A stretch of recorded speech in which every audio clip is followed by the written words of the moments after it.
House में हुई है ये सारी मुलाकात, 14 पार्टियां थी वहाँ पर। और वहाँ पर जो हुआ है, महबूबा मुफ्ती पहले ही कह चुकी थी कि अगर आप तालिबान से बातचीत कर सकते हैं दोहा में, तो पाकिस्तान के साथ बातचीत क्यों नहीं कर रही। आज उमर अब्दुल्ला भी उसमें शामिल हो गए और उन्होंने भी यही बात की। अच्छा, अंदर और डिस्कशन हुई।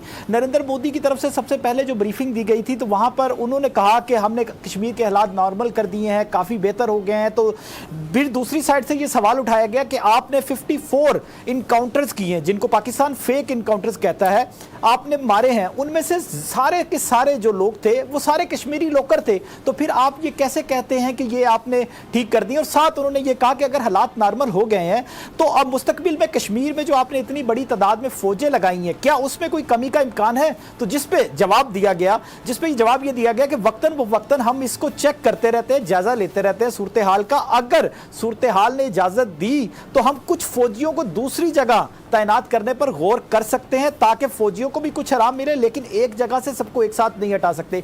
लेकिन मेन एजेंडा हुकूमत की तरफ से ये कहा जाता रहा कि आप डीलिमिटेशन के प्रोसेस का हिस्सा बने। साथ ये कहता रहा कि कश्मीर में इलेक्शंस करवाने हैं, क्योंकि नरेंद्र मोदी के ऊपर प्रेशर भी है। आपको पता है समी साहब कि उन्होंने अगले 2 महीने बाद अमेरिका का विजिट करना है और वहां पर काफी तनकीद होती रही है। और साथ साथ ठीक है, लेकिन मैं क्योंकि टाइम हमारे पास, शाह साहब टाइम हमारे पास कम है, मुझे ये बताइए कि अब आज जो ये मीटिंग हुई उसमें क्या कोई ऐसी राह हमवार आपको नज़र आती है, हुई होगी कि कोई भी जो इक़दामात हैं 5 अगस्त 2019 वाले वो वापस होने वाले हैं। क्योंकि पाकिस्तान की यहाँ पर ब्रीफिंग्स में ये बताया गया कि ये आप तवक्को करें, क्योंकि यही ब्रेक थ्रू होगा। अगर वो उनमें से कोई स्टेप वापस होता है तो जो ट्रैक टू डिप्लोमेसी है उसमें तेज़ी आएगी। और जो इमरान खान साहब ने कहा कि वो फैसले वापस होने चाहिए, तो फिर हम बात कर सकते हैं। ये जो एक लल है, ये जो एक बिल्कुल एक हो गया है, बिल्कुल क्लोज हो गई है हर चीज़, हम बंद एली में आ गए हैं, उससे निकलने के लिए तो ये कुछ करना पड़ेगा। तो आपको लगता है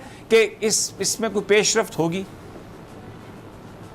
अच्छा सभी साहब, अगले आने वाले दिनों में कश्मीर पे बहुत तेज़ डेवलपमेंट्स होंगी। उसका रीज़न ये है कि एक तो बैक चैनल डिप्लोमेसी आपने जो बात की, उसमें जो बातें सामने आई थी, नरेंद्र मोदी ने अपनी ऑडियंस को ये दिखा दिया है आज की मीटिंग के बाद कि उनके ऊपर कश्मीरी जो लीडरशिप है वो प्रेशर डाल रही है कि 370 और 35 से वापस दिया जाए। वो ये अपने मीडिया के ज़रिए ये लोगों को बता रहे हैं कि वो नहीं चाहते कि कश्मीर की असल हैसियत बहाल हो, लेकिन वो फंस गए हैं अब। और इस मीटिंग के बाद वो प्रेशर मज़ीद बढ़ा है, क्योंकि अब तो ओपनली कह दिया महबूबा मुफ्ती और उमर अब्दुल्ला ने। और कश्मीर की अगर हकीकी जमातों की बात की जाए तो ये 2 बड़े पॉलिटिकल लीडर हैं, साबिक वजीर आला रह चुके हैं। तो अब ये अपने लोगों को नरेंद्र मोदी ये जरूर बताएंगे कि प्रेशर बहुत बढ़ रहा है 370 वापस लेने के लिए, 35 वापस लेने के लिए वो नहीं चाहते। लेकिन बैक चैनल जो बातचीत है वो असरात उसके नजर आना मेरा ख्याल है कि शुरू हो गए हैं, और आने वाले दिनों में इसमें मजीद तेजी आएगी। और शुक्रिया, टाइम हमारे पास कम है, बहुत शुक्रिया। राजा हमारे पास 30 seconds, your last comment and then we say good bye.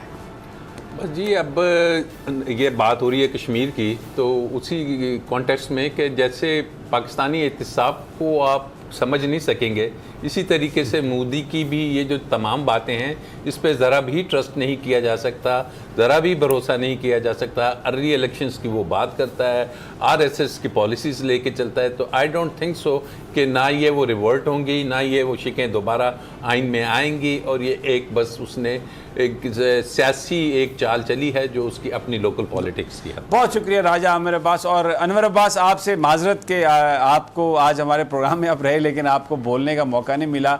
मैं I will make it to you next week इंशाल्लाह। ख़बरें आपके पास बड़ी हैं।